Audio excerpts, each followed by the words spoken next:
Assalamualaikum warahmatullahi wabarakatuh. Perkenalkan, nama saya Muhammad Sesar Afsena dari program studi Teknik Elektro dengan NIM 531420013. Saya di sini ingin menjelaskan sedikit tentang materi Smart Materials dari materi kuliah Material Elektro. Smart Materials adalah bahan tingkat lanjut yang dapat merasakan beberapa tertentu sinyal dari luar dan menggerakkan diri mereka untuk melakukan tugas yang ditentukan. Kata-katanya cerdas, cerdas, atau bahkan mudah beradaptasi yang digunakan untuk bahan tersebut. Itu mencakup sensor dan aktuator. Smart Material dibagi menjadi dua kategori utama, yaitu pasif dan aktif. Smart Material pasif adalah bahan-bahan yang dapat mentransfer beberapa jenis energi. Smart material aktif dibagi menjadi dua jenis. Tipe pertama adalah mereka yang dapat mengubah karakteristiknya ketika terpapar efek eksternal seperti kacamata fotokromik contohnya, yang dapat berubah warna ketika berada di bawah sinar matahari. Untuk yang kedua atau jenis lainnya dapat mengubah energi dari satu bentuk termal, kimia, nuklir, mekanik, listrik, dan optik ke bentuk lain.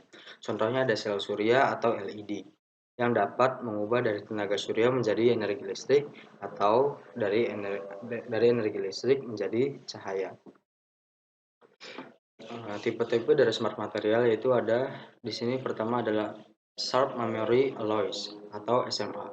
Adalah material cerdas yang setidaknya harus memiliki dua dasar berbeda fase yang dapat diubah dari satu fase ke fase lainnya dengan mengubah suhu atau tegangan.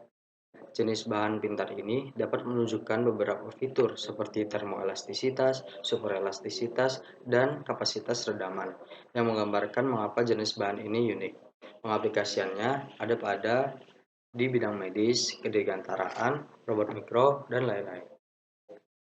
Selanjutnya ada piezoelectric materials. Piezoelectric adalah sebuah fenomena yang ditemukan oleh Curie bersaudara pada tahun 1880, di mana dihasilkan listrik dari kristal yang mendapat tekanan mekanis. Kata piezo sendiri merupakan bahasa Yunani yang berarti tekanan. Efek piezoelectric dihasilkan dari interaksi elektromekanik linear antara bagian mekanik dan listrik yang ada di dalam kristal. Materi piezoelektrik merupakan material yang terbuat dari silikon atau germanium yang mampu menghasilkan energi listrik ketika mengalami defleksi atau direct piezoelektrik. Sebaliknya, saat diberi tegangan akan terdefleksi, yaitu inverse piezoelektrik. Kemampuan inilah yang kemudian akan dimanfaatkan untuk menghasilkan energi listrik yang memanfaatkan tekanan dari benda yang bergetar. Untuk pengaplikasiannya sendiri, ada piezoelectric sensor dan aktuator. Untuk piezoelectric sensor itu ada mikrofon dan pengeras suara.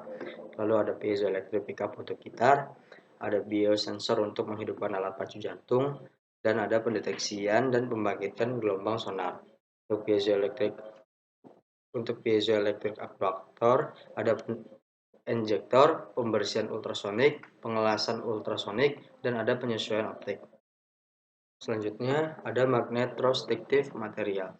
Magnetostriksi adalah fenomena perubahan ukuran material ferromagnetik dengan menerapkan sebuah medan gaya. Bahan-bahan ini dapat diklasifikasikan menjadi bahan magnetostrictive positif ataupun negatif. Pengaplikasiannya ada pada sensor atau aktuator. Selanjutnya ada elektrostriktif material. Material elektrostriktif adalah respon terhadap medan listrik dengan mengubah ukurannya. Saat mereka terkena medan listrik ion, dipindahkan dari posisi aslinya sehingga ukurannya bertambah. Selanjutnya, sifat ini ditunjukkan oleh bahan piezoelektrik. Namun, ada juga yang besar perbedaan di antara mereka. Pengaplikasiannya ada pada proyektor sonar untuk kapal selam atau kapal permukaan dan juga pada aktuator untuk perpindahan kecil. Selanjutnya ada chromic materials, di mana fenomena chromik adalah fenomena warna dihasilkan ketika cahaya berinteraksi dengan material. Sering disebut juga material chromik dengan berbagai cara. Kromisme diklasifikasikan berdasarkan jenis rangsangan yang digunakan.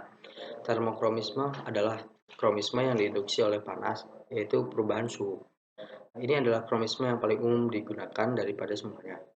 Lalu ada fotokromisme diinduksi oleh iridiasi cahaya. Fenomena ini didasarkan pada isomerisasi antara dua struktur molekul yang berbeda pembentukan pusat warna dalam kristal yang diinduksi cahaya, pengendapan partikel logam dalam gelas, atau mekanisme lainnya. Selanjutnya ada elektrokromisme, diinduksi oleh bertambah dan berkurangnya elektron. Fenomena ini terjadi pada senyawa dengan situs aktif redoks seperti ion logam atau radikal organik.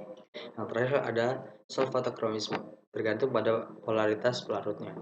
Kebanyakan senyawa solvatokromik adalah kompleks logam. Dari pengaplikasiannya sendiri di sini dapat dilihat termasuk fotokromik dalam olftalmik, lalu ada fashion atau kosmetik, keamanan, sensor, memori optik, dan saklar optik. Pada termokromik dalam cat, tinta, plastik, dan tekstil sebagai indikator atau sensor dan dalam arsitektur. Ionokromik dalam kertas fotokopi, pencetakan termal langsung, dan sensor tekstil. Untuk elektrokromik di kaca spion mobil, jendela pintar, perangkat fleksibel, dan perlindungan matahari. Untuk yang terakhir ada solvatokromik itu dalam probe dan sensor biologis, gasokromik di jendela dan sensor gas. Yang terakhir ada aplikasi smart material di berbagai bidang. Pertama ada walking piezoactuator atau aktuator piezo berjalan. Selanjutnya ada aeronautical technology atau teknologi penerbangan yang dimanfaatkan pada sayap pintar pada pesawat. Juga ada probe bahan bakar ultrasound. Ketiga ada nuklir industries atau industri nuklir. Lalu ada intelligent tekstil atau tekstil cerdas. Ada microactuator of NITI film atau actuator microfilm NITI. Lalu ada nanosystem. Lalu for generating sidewalk atau trotoar pembangkit listrik. Selanjutnya ada medical fields di bidang medis. Terdapat pada kawat lengkung ortodonik. Lalu ada pelat untuk patah tulang. Juga ada pengatur jarak tulang belakang dan lain-lain. Yang terakhir ada reducing waste untuk mengurangi limbah. Di sini ada nanopartikel berbasis grafen dapat digunakan untuk pengolahan air. Lalu juga ada carbon nanotube atau CNT dapat menyerap logam berat, metaloid, hidrokarbon, aromatik, posiklik, dan lain-lain.